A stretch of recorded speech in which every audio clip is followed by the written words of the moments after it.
Have you ever wondered why some people naturally command respect without saying much, while others, no matter how kind, helpful, or generous, are consistently overlooked, dismissed, or even disrespected? It's not because the world is unfair, at least not entirely. It's because most people are unknowingly sending signals that scream, "I don't respect myself." And the world, being an expert at reading silent cues, responds accordingly.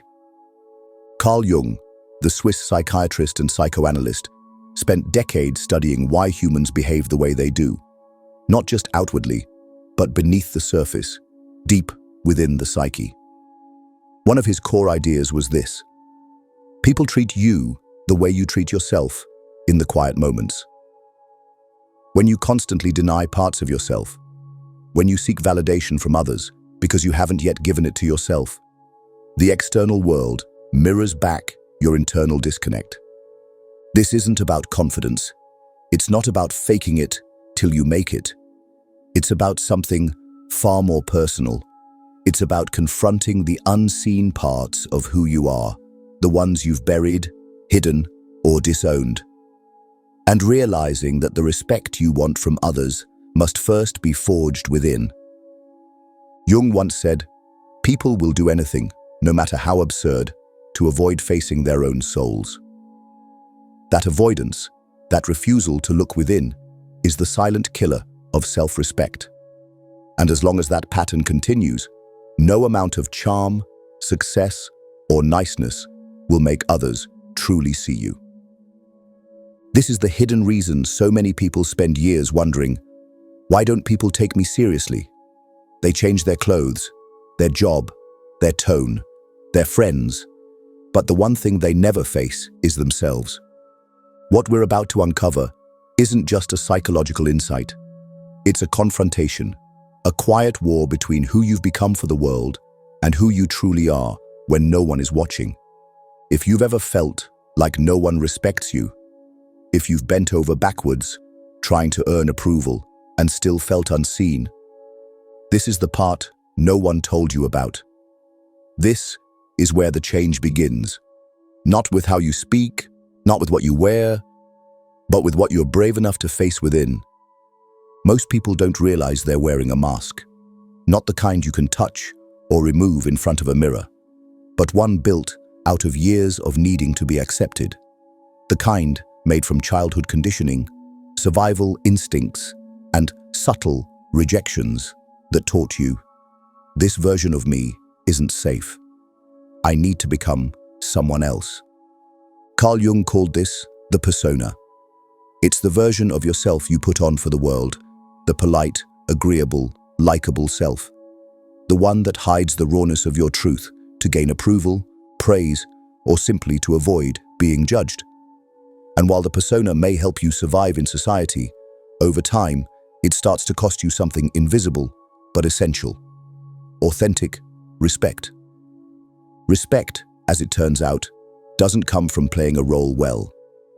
It doesn't come from being the nice guy or the chill woman who goes along with everything just to keep the peace. It comes from congruence. When what you say, feel, believe, and express all align. And here's the problem. Most people's personas are out of alignment with their truth. You might say yes when you mean no, smile when you're hurt, stay quiet when your boundaries are crossed. Not because you're weak, but because you were trained, sometimes silently, sometimes directly, to believe that being real meant being rejected. A study published in the Journal of Personality and Social Psychology found that individuals who express themselves authentically, even when it leads to minor conflict, are more respected over time than those who constantly try to appease. The brain recognizes alignment. People sense when you're not fully present, and whether they realize it or not, they begin to mirror back that same detachment. This is why you can be polite, loyal, dependable, and still feel invisible. The persona you've created to be safe has also made you forgettable, because you're not truly being seen. You're being managed, performed, filtered. It's exhausting. You start to wonder if people even know who you are. But how can they, when you've spent years hiding behind what's acceptable, digestible, or easy to like? The truth is, most people don't even realize they're performing. It's second nature, a default mode of operation. You show up in conversations as who you think you should be. You censor your opinions, shrink your emotions, and polish your tone, not because you're dishonest, but because you fear what might happen if you were fully honest. And yet, the irony is this: the very thing you think will keep people close, your agreeability, your politeness, your likability, is often what makes them lose respect. Not because they're unkind, but because humans instinctively respect what is real, what is solid, what doesn't bend just to fit in. Jung believed that we begin life whole, but slowly, to survive, we cut off parts of ourselves: anger, assertiveness, passion, boldness. We push them away to make others comfortable, but in doing so, we lose the very traits that command presence. And so you walk into rooms trying to be liked, but you leave feeling unseen. Not because others are cruel, but because the mask you wear is louder than the voice you've hidden beneath it. Eventually, the mask begins to crack. You feel resentment, tiredness, a sense that you're playing a role that no longer fits. And that moment, the quiet ache that says something's off, is the beginning of awakening. Because the truth you've been avoiding starts to rise. And with it comes the next part of this journey. The part Jung said most people never face. The one that lives just beneath the mask, in the silence of your private thoughts.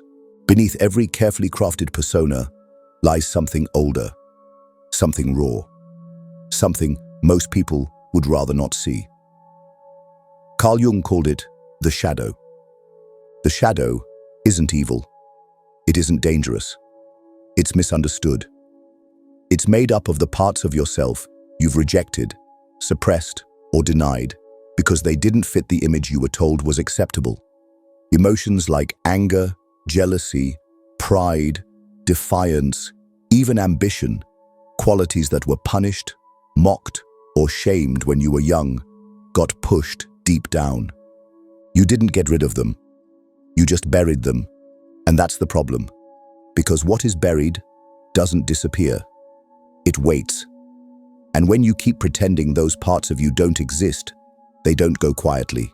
They leak out in ways that are hard to control, through sarcasm, passive aggression, chronic anxiety, or a dull sense of emptiness that no external praise can fix.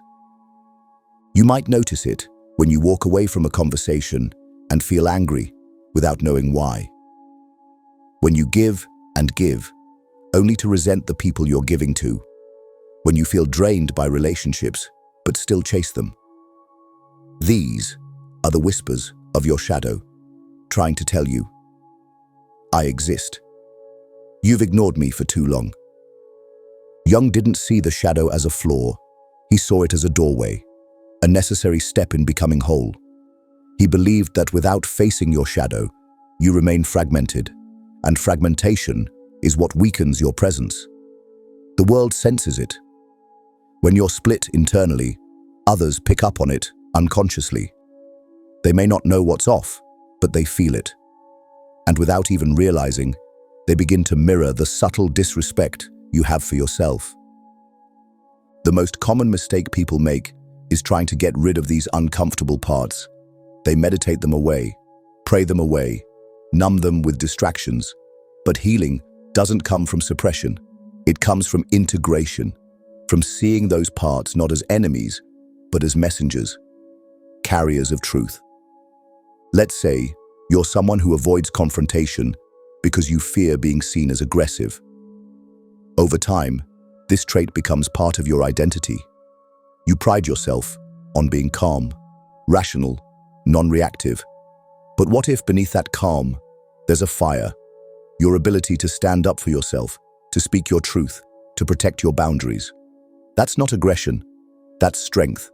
But because it looks like the thing you were told to avoid, you exile it. And in doing so, you exile your own power. This is the tragedy of the shadow. What you push away might be the very thing you need most.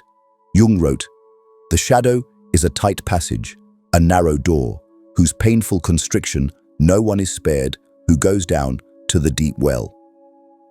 It's uncomfortable, but it's where transformation begins. A study from the University of Toronto explored how individuals who acknowledged their dark traits without shame tended to have greater psychological resilience and stronger leadership qualities. Why? Because they weren't performing. They were whole. They had met the parts of themselves most people run from, and by facing them, they gained clarity, depth, and inner respect. And that's the truth people miss. You don't gain respect by being perfect. You gain it by being real, by being grounded, by having nothing to hide. But how do you face a part of yourself you've ignored for years? How do you begin the process of integration, of becoming whole again? That's where the shift begins, not in theory, but in experience.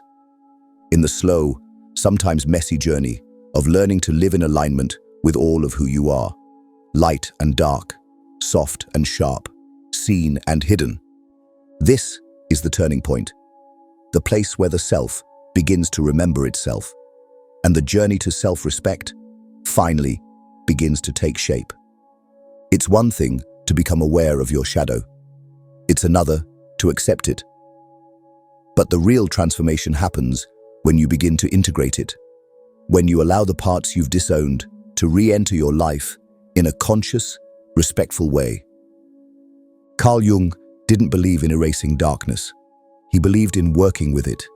He believed that becoming whole means embracing complexity, not pretending it doesn't exist. He said, "Wholeness is not achieved by cutting off a portion of one's being, but by integration of the contraries." This is where most people hesitate. They think, if I accept my anger, won't it control me? If I admit my pride, won't I become arrogant? If I let my darker impulses speak, won't I become dangerous? But the opposite is true. What remains unconscious controls you. What you bring into the light loses its power to sabotage and gains the power to guide. Integration is not indulgence, it's awareness.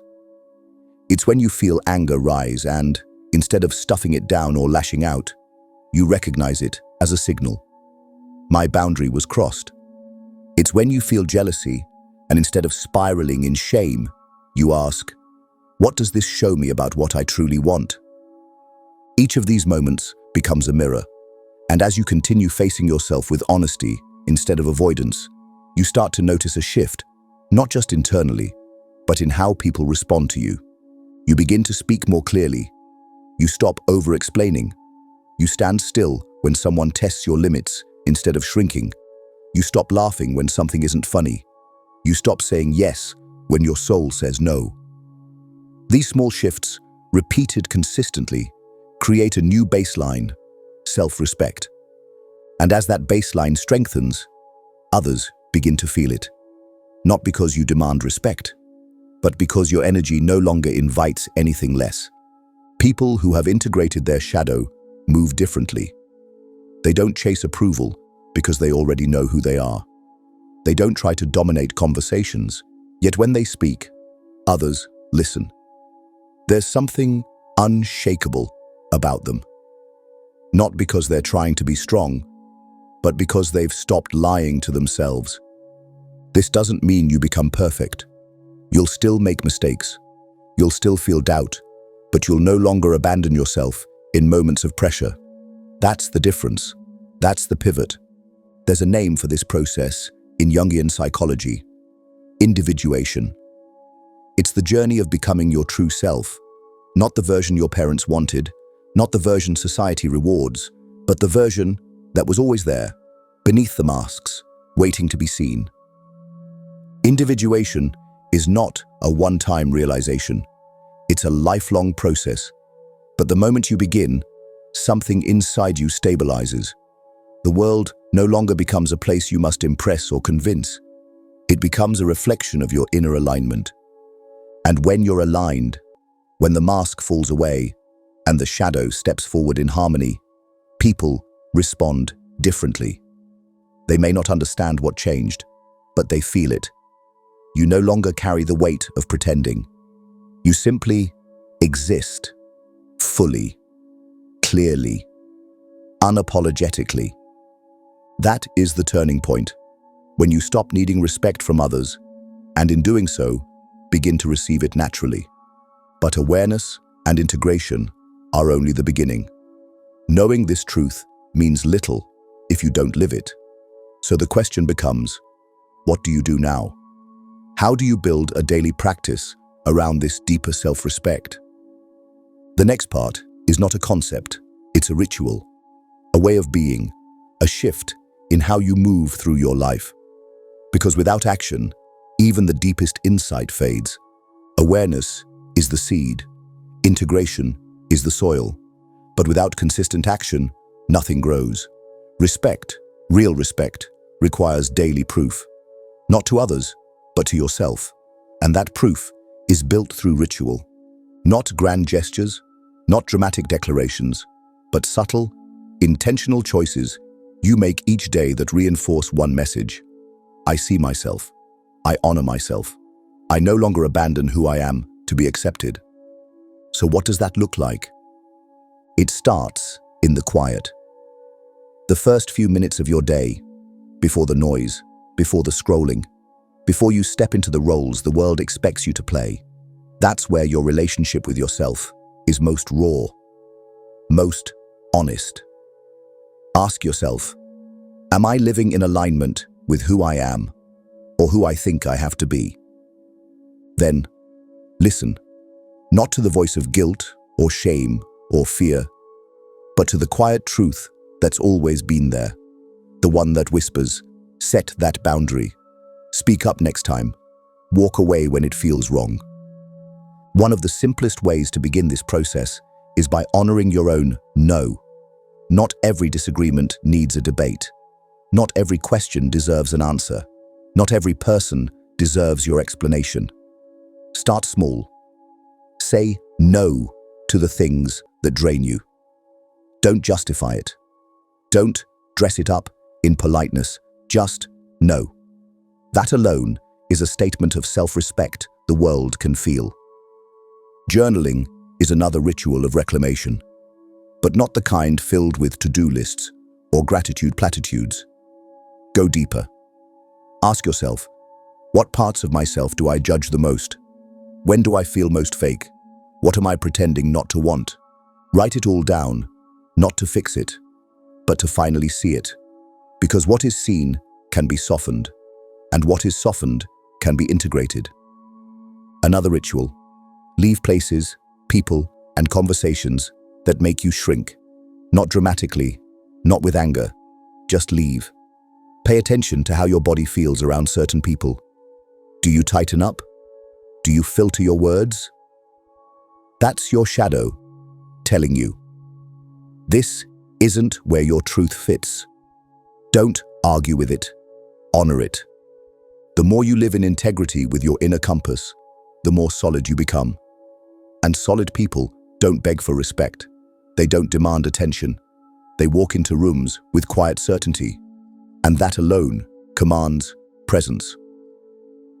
A 2019 study published in Personality and Individual Differences found that individuals who practiced self-affirmation, simple reminders of their values and core beliefs, were perceived by others as more grounded and emotionally intelligent. Why? Because they weren't acting out of insecurity. They were acting from clarity. This is what ritual creates: clarity, stability, a daily rhythm that says, I trust myself. And when you trust yourself, people begin to trust you, respect you, not because you asked for it, but because you've made it undeniable. Respect, after all, isn't something you chase. It's something you embody. It's not about being feared or liked or praised. It's about being true. True in your number. True in your silence. true in your presence. And that kind of truth is magnetic. Still, all of this leads to one final question. A question not just for today, but for every day you wake up and look in the mirror. Are you willing to come home to yourself? Because that's where we're headed now. Not deeper into theory, not deeper into analysis, but into something simpler, quieter, and far more powerful. Respect was never out there. It was never in someone else's approval, someone else's praise, or someone else's permission. It was always waiting within you, quiet, buried, but never gone. Carl Jung spent his life studying what lies beneath the surface of the human mind. But his ultimate lesson wasn't about intellect or control. It was about truth. The truth of who you are when you strip away the expectations, when you remove the mask, when you stop negotiating your worth with the world. Coming home to yourself isn't a loud moment. It's not a dramatic transformation others can see. It's silent. It happens in the way you sit with discomfort without reaching for distraction, in the way you walk away from what used to keep you stuck, in the way you forgive the version of you who didn't know better and choose, quietly, not to betray yourself again. There's no finish line in this journey. There's only depth. And every time you choose truth over performance, presence over perfection, inner peace over external validation, you sink deeper into your real self. The one that doesn't need to prove anything. The one that simply is. And that is the version of you the world begins to respect. Not because you demanded it, but because you stopped asking for it. You became it. Jung once said, "The most terrifying thing is to accept oneself completely." But what he didn't say, what he let us discover for ourselves, is that it's also the most liberating. So now, the mirror is in front of you. Not the kind that shows your face, but the one that reflects your choices.